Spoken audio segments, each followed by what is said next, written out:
Tranchita, and I am a licensed clinical professional counselor with Inspire Counseling Center. So when you think about an injury, big themes that show up in here are like identity and loss. Right. So when thinking about what we do to kind of help athletes through that, it can be, how much is their identity tied to their performance in their sport?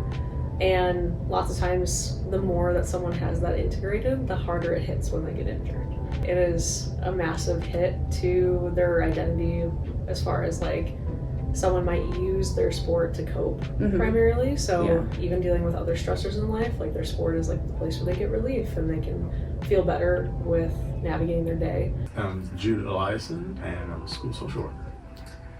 If you identify yourself as an athlete, if that's all I am, now I'm injured, now what am I? Right. That's the difference, right? And I think for me, when I got injured, and it messed with me because I'm like, oh my gosh, all I ever thought about being was a soccer player. Yeah.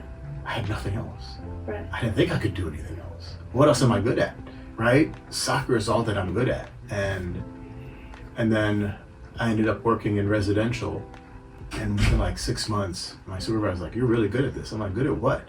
They're like, look at what you do with these kids. I'm like, what am I doing? Wow. What else is my gift? Because I always thought my gift was soccer. Right. I am a talented, creative soccer player. That is my gift. And then my supervisor's like, yeah, it seems you have multiple. Sometimes it can go through like the loss stages. So a big piece is some people really try to focus on the outcomes of like, I just need to get better, or a lot of what ifs and anxiety can show up of like, what does this mean for me? Like, a big piece would be focusing on that process versus the outcome. So how do we kind of let go of that control? And that can either happen on its own, or someone might need a little bit of assistance to kind of let go of that control. We also see some people kind of, I joke, it's like flushing themselves, where we're already feeling down, so then we just keep going down. And so now I'm not caring about what I'm eating, now I'm not caring about what I'm doing, or like my whole day explodes because I no longer have routines. My identity changed, and my confidence changed. Yeah. So now I'm messing with my self-esteem, and I'm dealing with this injury. So it took a while of me to just realize that, okay, I cannot play at that level anymore. Maybe I can just play pickup games. And then I realized I can't even do that because that's scary. Yeah. And then I'm like, okay, what do I go back into? And then I rediscovered martial arts. So so now doing martial arts, I can't do it at the speed that I used to because the knee. So I had to change how I practice martial arts, and everything was slower. And so I'm like, now I'm just working on just being healthy.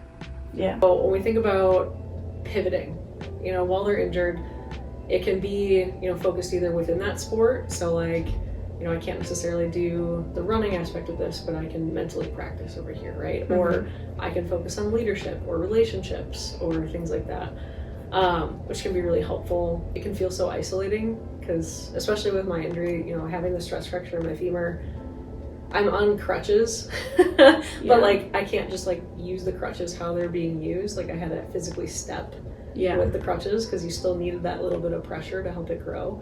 So I kind of felt like a phony. Like I was like, I'm on crutches I think for like 12 to 16 weeks or something, and it was a long time. And so I don't know, like during that time I thought about, what if I didn't play sports in college? Or like, it actually helped me pivot to when I went to college, really leaning into like javelin instead.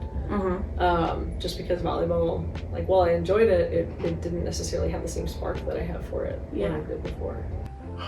I think if the injury is just the injury and there is no self-worth tied into it, then it's just being motivated. Right? Just how do we keep you motivated? How do we set goals? Right? Because every week we're gonna have a goal.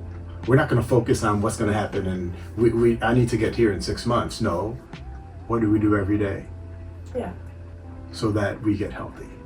Right? And I think that is the biggest thing, is setting short-term attainable goals every day.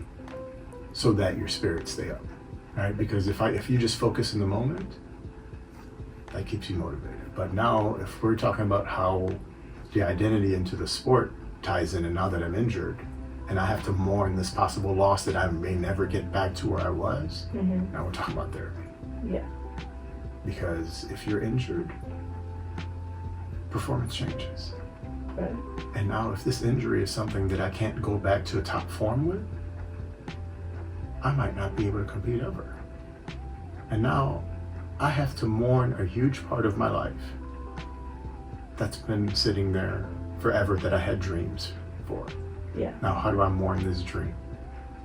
Right. And how can I be sad about it? How can I be angry about it? And then how can I move on?